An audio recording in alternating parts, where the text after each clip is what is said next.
Imagine the sting of humiliation as the burger slipped from her hands and crashed to the floor with a pitiful thud. Can you feel it? The group of young men didn't just chuckle, they roared with laughter, their voices slicing through the air like shards of glass. You were in the military? America must be really desperate, one of them jeered, his words dripping with disdain. The woman, Sergeant Anna Lewis, froze in her wheelchair, her heart pounding, her wrist still proudly bearing a bracelet in the colors of the American flag. Oh, but wait. 30 minutes later, the entire café was surrounded by dozens of soldiers in combat gear. Can you believe it? Who had called them? Why were they here? The answer would leave everyone in that room utterly speechless. If this injustice fires you up, type shame in the comments to stand tall with those who've sacrificed everything for our country. We're going to dive into acts of compassion that brighten the darkest days. So, what really happened?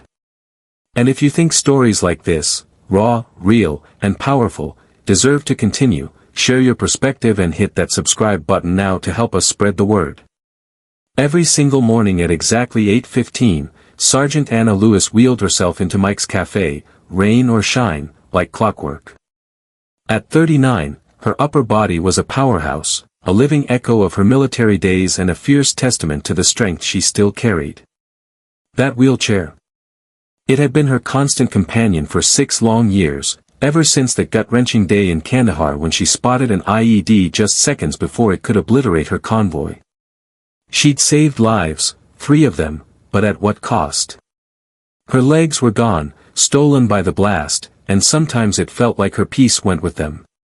Morning, Anna. Mike's voice boomed from behind the counter, warm and familiar, a lifeline in the storm. Usual. Anna flashed a small, brave smile, didn't she always? Please, and maybe extra napkins today, she said, her tone steady but laced with something heavier, something only those who knew her could catch. Her outfit was simple, jeans, a plain blue t-shirt, but 2 treasures never left her side. A paracord bracelet in bold red, white, and blue clung to her wrist, worn but fiercely loved, a badge of honor from her service. And in her pocket? A carefully folded letter from the president himself, thanking her for saving those 3 young soldiers. She rarely pulled it out, but just knowing it was there, oh, how it fueled her on days like this. And trust me, today was turning into one of those days fast. As she maneuvered toward her usual corner table, her wheelchair snagged on a stubborn, uneven tile. Her burger, freshly handed to her, slipped from her grasp and splattered onto the freshly mopped floor. Damn it, she hissed under her breath, reaching down with a tremble she couldn't quite hide. It wasn't just the mess that stung, it was the spotlight she could feel burning into her, the eyes watching, waiting. And then, laughter, cruel, sharp, and unrelenting, burst from a nearby table. 3 young men, college-aged, decked out in flashy sneakers and designer threads, pointed at her like she was some kind of circus act. Nice moves, the tallest one barked, his voice loud enough to echo off the walls. And they let you handle weapons? Seriously? Anna tried to block them out, her focus locked on salvaging her dignity along with that fallen burger. But the ringleader wasn't done, not by a long shot. Hey, I'm talking to you, he pressed, his tone a dagger of mockery. You actually claim to be a soldier? America must be digging through the trash for recruits. His buddies howled, feeding off his cruelty like it was a game. Ryan, she can't hear you, another one taunted, grinning wickedly. Too many explosions, right? Probably fried her ears. The cafe fell into a suffocating hush. A young waitress stood paralyzed, coffee pot trembling in her hands, her eyes flicking between Anna and her manager, who, conveniently, was now way too busy fiddling with the register to step in. Cowards. But Anna? She wasn't fazed, not outwardly. I hear just fine, she said at last, her voice a quiet thunder, steady and unshaken. Better than you'd ever guess. That's when Ryan, the ringleader, swaggered over, towering over her with a smirk that could curdle milk. So, what are you? Some big-shot veteran with a little flag bracelet? How adorable. His gaze flicked to her wrist, where that red, white, and blue paracord stood defiant against his scorn. Anna's hands shook as she reached for the burger again, those scarred fingers, battered by the same blast that stole her legs, betraying her once more. It slipped again, and the trio exploded into laughter. Look at this. Can't even handle a burger. Ryan crowed, mimicking her with exaggerated shakes. This is our military hero, everyone. Give her a round of applause. Her jaw locked tight, Anna stared ahead, refusing to let them see her crack. The laughter rang in her ears, but inside, she was raging. How could they? How dare they spit on her sacrifice, her pain, the years she'd given for their freedom? She'd faced hell itself, worse than this, but somehow, this petty cruelty sliced deeper. Then came Jenny, the young waitress, her name tag gleaming faintly as she approached with a replacement burger. I'm so sorry, she whispered, setting it down with care. This one's on the house. Her kindness was a lifeline, but before Anna could even murmur a thank you, Ryan's voice slashed through again. Special treatment for the so-called veteran? Wow, shocking. Jenny's face flushed crimson as she scurried off, head bowed. Anna unwrapped the new burger slowly, but her hunger gone, snuffed out like a candle in the wind.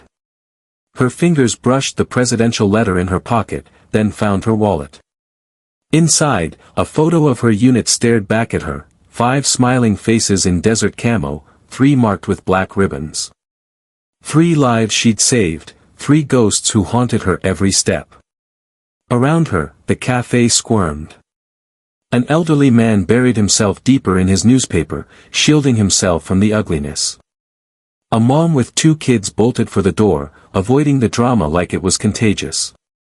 A businessman hammered at his phone, headphones blasting, anything to escape. No one said a word.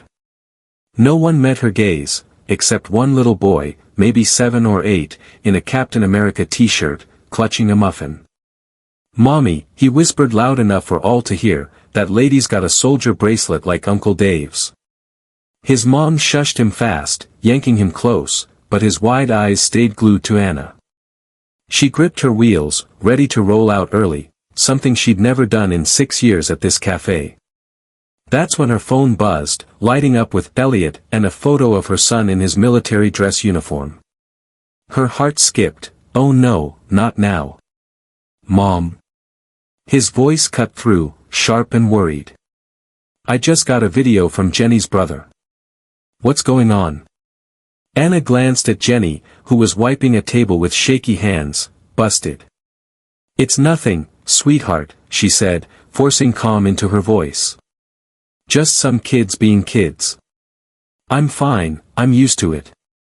But Elliot wasn't buying it. Mom, he snapped, fierce and unyielding. Those aren't kids, they're grown-ass men disrespecting you. Elliot, please, I don't need. Where are you right now?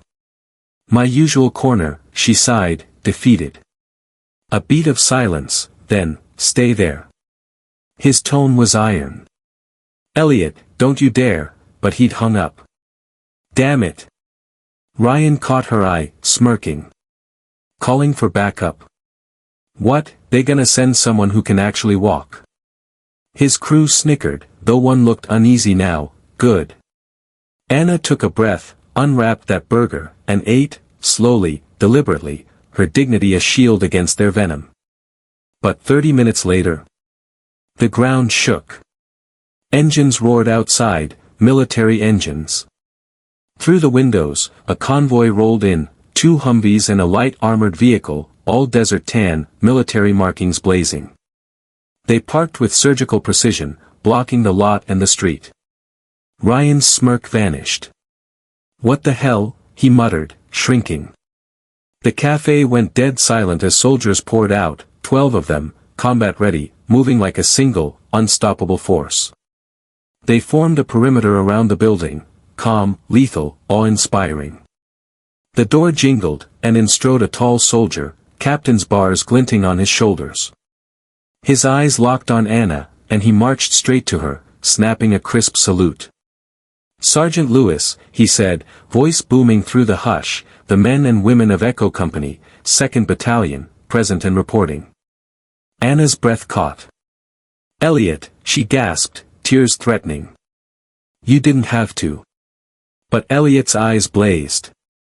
"Yes, Mom, I did. We all did. And so should every soul here who breathes free because of you." Ryan and his buddies, pale as ghosts, shrinking into their seats. Elliot turned, voice like thunder, "This place has a hero, Sergeant Anna Lewis, combat medic, who lost her leg saving 3 soldiers from an IED in Kandahar, 2013. That woman. She's my mother." The soldiers stood tall, an honor guard of steel and pride. Ryan tried to slink away, but another soldier blocked him. "Got something to say to a real soldier?" he asked, calm but firm. Anna sat still, a tear slipping free, glinting in the light. Elliot knelt, placing his unit's patch beside her burger, a quiet, powerful gift. "The men who sent me home to you asked me to give you this," he said. "Sergeant Mitchell's son just finished basic, joined because of you, Mom." More soldiers lined the walls, saluting one by one. Mike finally spoke up, voice shaking, "Anna, your money's no good here, ever." As Elliot guided her out, the cafe rose, newspaper guy tipping his cap, a mom whispering to her kid, "That's courage." Ryan and his crew, heads bowed, shamed into silence. A little boy in that Captain America shirt darted forward, shoving a paper into Anna's hands, a drawing of her in a cape. "You're my hero," he blurted, then bolted back. Anna smiled, truly smiled, tucking it with her letter. Outside, surrounded by her son's unit, she looked up at Elliot. "You didn't have to." "Yes, Mom," he choked out, "we did." And in that moment, it hit everyone. Some warriors carry scars, not swords, and the greatest battles are fought in the quiet choice to honor them, or not. Anna's phone clattered onto the table. "Did you hear that soft thud?" And there was Ryan, smirking like he owned the place. Calling for backup, he sneered, his voice dripping with mockery. "Maybe they'll send someone who can actually walk." His friends erupted in laughter, cruel, jagged sounds that sliced through the air. "But wait, did you catch it?" One of them hesitated, his chuckle fading fast. Maybe he felt the shift coming, the storm brewing. Anna, though, she was unshakable. She closed her eyes for just a heartbeat, took a deep breath that seemed to pull strength straight from her soul, and unwrapped her burger. Each bite was a quiet rebellion, her dignity glowing like a beacon through the haze of their Snickers. Those laughs. They hit her like shrapnel, tearing at the armor she'd forged over years of grit. She'd faced worse, oh, so much worse. The blistering sands of Kandahar, the stench of burning metal, the cries of her brothers in arms still echoed in her mind. If she could endure that, could she not rise above this? Yet it stung, how could it not, a wound deeper than flesh, aimed right at her sacrifice, her very essence. And there, across the room, a small boy in a Captain America shirt stared, his wide eyes shimmering with something pure. Could it be all? Exactly 30 minutes after that call, can you believe the timing? The ground trembled. What was that roar? Engines, big, military-grade beasts, growled into the morning air. Through the cafe windows, everyone saw it, 2 Humvees and a light armored vehicle, desert tan, military markings blazing proudly. They rolled in with precision that'd make your jaw drop, blocking the parking lot and the street like a fortress. The soldiers poured out, 12 of them, moving like panthers, every step deliberate, every motion razor-sharp. Their uniforms crisp, boots gleaming, but those eyes, oh, those eyes. They'd seen horrors no one should, yet here they stood, forming a silent perimeter around the cafe. No shouts, no chaos, just pure, disciplined power. Ryan's smirk. Gone. Wiped clean off his face. "What the hell?" he muttered, his voice shrinking into nothing. Then, ding, the door's bell chimed, and in strode a soldier. Tall, commanding, captain's bars gleaming on his shoulders, his face weathered by battles most could only imagine. His gaze swept the room, methodical, piercing, until it locked onto Anna, tucked in her corner. Without a flicker of doubt, he marched to her table, stopped exactly 2 feet away, and snapped a salute so crisp it could have sliced the air.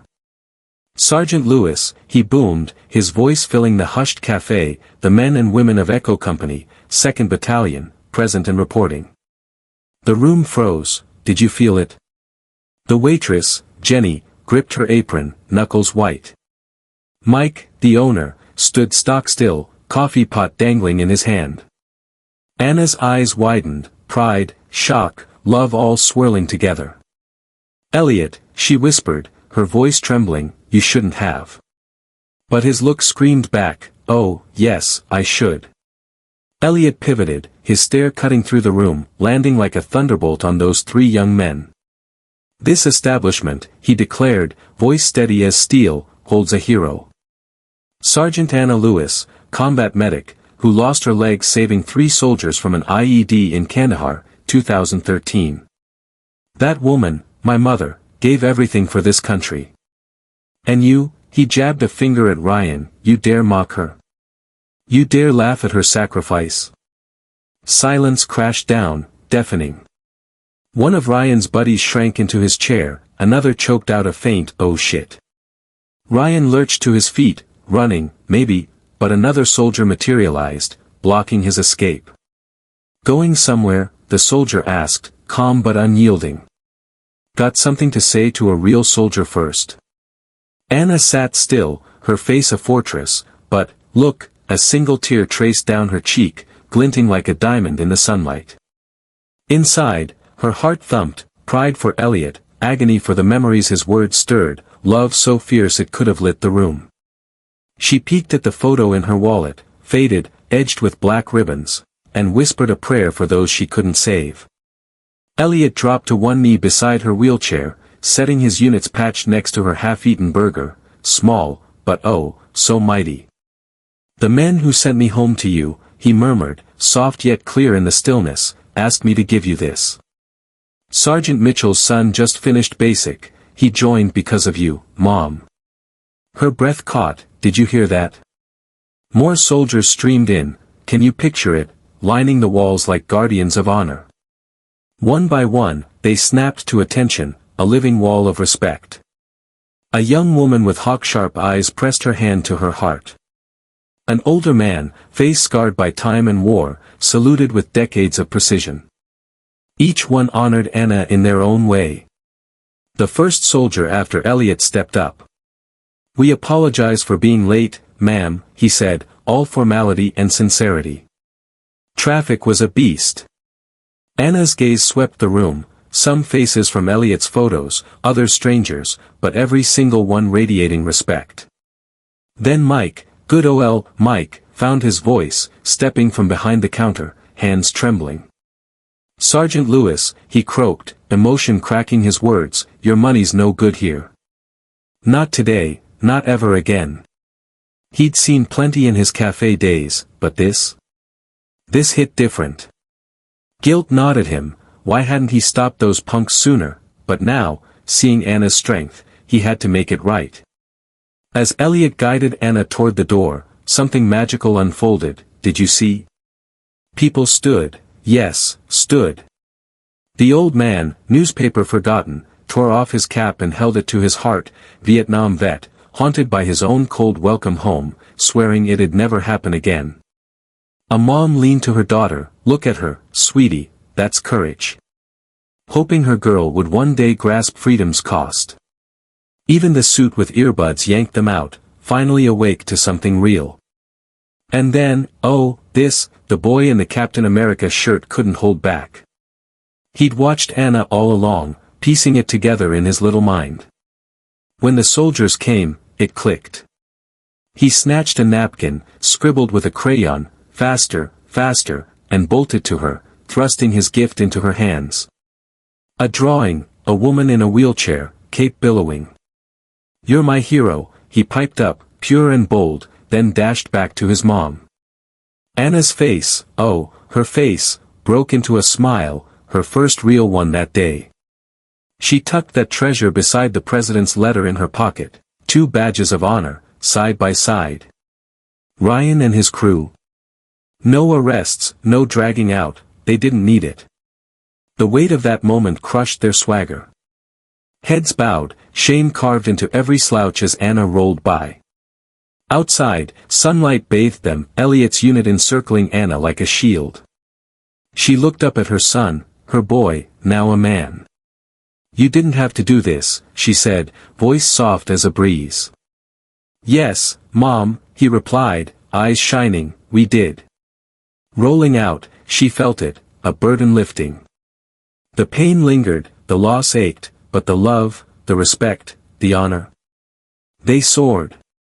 Everything she'd given, every scar, every tear, was worth it. The story of Sergeant Anna Lewis hits me like a freight train, it's infuriating and heartbreaking all at once. Those young men mocking her in that café. It's not just rude, it's a disgusting display of disrespect that makes my blood boil. Anna's a veteran, someone who sacrificed her body and soul for this country, and they have the nerve to laugh at her disability? It's a gut-wrenching reminder of how far we've fallen as a society, where some can't even muster basic decency for those who've given everything. Respect isn't optional, it's a debt we owe. The soldiers who stepped in, honoring Anna with the respect she deserves, showed what real strength looks like. That moment? It's a beacon of hope, a middle finger to apathy, proving there's still good out there. But those punks? They're a glaring symptom of a bigger sickness, a culture that's forgotten what sacrifice means. We're failing our veterans when we let ignorance like that slide. We need a wake-up call. I'm sick of seeing heroes brushed aside while we coddle disrespect. Anna's story isn't just a tale, it's a demand. We've got to teach gratitude, instill honor, and fight for the dignity of every veteran. They don't deserve our pity, they deserve our reverence, every single day. This isn't just about lifestyle or social views, it's about humanity. And we're screwing it up. Some warriors wield no weapons yet carry wounds that let us breathe free. A smile, a word, enough to lift them up or tear them down. The truest fights aren't always on far-off fields but in these fleeting moments. Do we honor sacrifice or spit on it? If you believe dignity is the least we owe, subscribe and join us in advocating for justice, kindness, and the unsung heroes who light the way.